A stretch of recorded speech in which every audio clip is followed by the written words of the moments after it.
I spent many years chasing the next big achievement, jumping from finance to the creative and luxury industries, always believing that my next career move would finally bring me real fulfillment. But each time I got there, the excitement faded after a while, and I kept thinking, why do I still feel unsatisfied? It wasn't just about the money, everything was well paid, and I had no reason to complain. So why did it still feel like something was missing? If you're watching this video, chances are you felt the same way. You work hard for something, reach the goal, and before you know it, you're already thinking about what's next, whether in your life or career. We don't stay satisfied for long, and today we are exploring why that happens and, more importantly, how to break the cycle. Let's talk about the hedonic treadmill, a concept introduced by psychologists Philip Rickman and Donald Campbell. Their research found that even lottery winners, people whose lives changed overnight, return to their usual level of happiness within a year. And that's because our brains are wired to adapt. When something exciting happens, our brain releases dopamine, making us feel amazing in that moment. But over time, that excitement fades. What once felt like a huge achievement, whether it's a new car, a promotion, or even a lottery win, just becomes part of the routine. This is called hedonic adaptation, our tendency to adjust to positive changes until they lose their emotional impact. It's an evolutionary trait. Our ancestors couldn't afford to stay satisfied for too long. They had to keep striving, keep moving forward because it was essential for survival. But in today's world, where we are no longer running from predators or searching for food, this same instinct drives us to keep chasing more, without ever feeling like we've truly arrived. It's a cycle I know all too well. No matter what I achieved, I always found myself looking ahead to the next thing. If the hedonic treadmill wasn't enough, the comparison culture we live in takes it to another level. Social media constantly puts us face to face with other people's best moments. It's not always a problem, but it can distort our sense of what's normal and trigger the feeling that we should be doing more to keep up. I completed a major project and felt proud until I saw someone post about launching a new business, securing a big deal, or traveling somewhere incredible. Suddenly, my own achievement felt smaller, and I started wondering if I needed to aim even higher. At some point, I had to stop and reflect. If my next achievement alone won't bring lasting fulfillment, then what will? What actually leads to long-term satisfaction?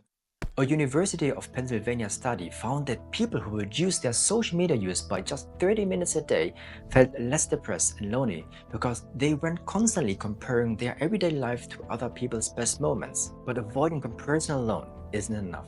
It might help in some ways, but real fulfillment comes from something deeper. That's where self-determination theory comes in. Developed by psychologists Edward Deci and Richard Ryan, it explains three core psychological needs for general well-being.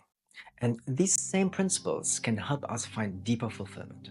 First, autonomy, the freedom to make your own choices and do things that actually matter to you, not just to meet expectations. Then there's competence, that feeling of getting better at something, making progress, and seeing your hard work pay off. Lastly, relatedness, the need for real meaningful connections. It's about feeling seen, valued, and truly connected to the people around you.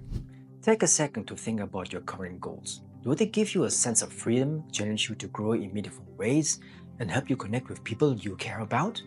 A small yes means you're on the right track. A big no might be a sign that it's time to make some changes. So how can we actually break off this cycle? Let's go over a few small practical shifts that can help. Step 1. Reflect with purpose. Try this. Take just 2 minutes each morning to jot down 1 or 2 goals for the day. Then ask yourself, is this goal something I truly want, or am I just following what others expect? Will this challenge me in a way that helps me grow? Does this connect me to something bigger, my values, my relationships, or a meaningful purpose? That tiny habit can reveal a lot about where your energy is going and whether it's actually aligned with what you value. Step 2. Cut back on scrolling. Try reducing your screen time by 15 to 30 minutes a day and see what changes over the next week. Whether it's more free time, better focus, or simply feeling less strained. Pay attention to how it affects your mood. Do you feel less pressure to keep up, more present in your own life? Even small changes like these can make you more present, more intentional, and more connected to what really matters. Step 3. Celebrate small wins. This one's powerful because we often wait for the big moments, the promotion, the big milestones before allowing ourselves to feel proud. But those smaller victories, the ones we often overlook, matter just as much. Like finally having a tough conversation you've been avoiding, sticking to a new habit for a full week, or even just resisting the urge to check your phone first thing in the morning. At the end of each day, jot down one win. It could be something like, I finally reached out to someone I admire and made a new connection. I focused deeply on one task a day instead of multitasking. I stuck to my morning routine even though I didn't feel like it. Over time, as I started doing this myself, these small wins began to add up and they completely changed how I look at progress. I've stopped chasing only big milestones and started seeing the real growth in the small wins too. Step 4. Nurture real connections. So this week, think about someone you've been meaning to catch up with.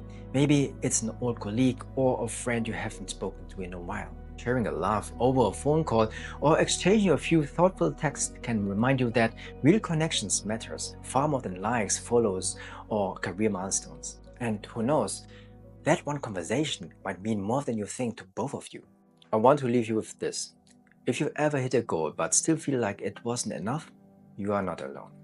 And it took me years to realize that fulfillment isn't just about achieving more, it's about how we define success and what truly gives it meaning.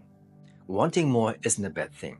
It's what pushes us to grow, but when we are constantly chasing the next thing without ever asking why, that's when it starts to feel empty.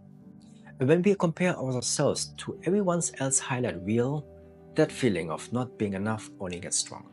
Everything changed when I realized I wasn't just chasing success, I was chasing autonomy, growth, and connection. That realization made me step back, rethink my direction, and I finally focused on what gave me real fulfillment. And that's what I want for you too, a version of success that feels real, meaningful, and truly yours. Now you might be thinking, that's great, but how do I even start if I'm not sure what I really want? Don't worry, that's exactly what we'll dive into my next video. We'll explore how small, consistent steps can lead to big breakthroughs without feeling overwhelming. If this video resonated with you, let me know in the comments, and if you haven't yet, hit subscribe so you don't miss the next one. Thanks for watching, and I'll see you there.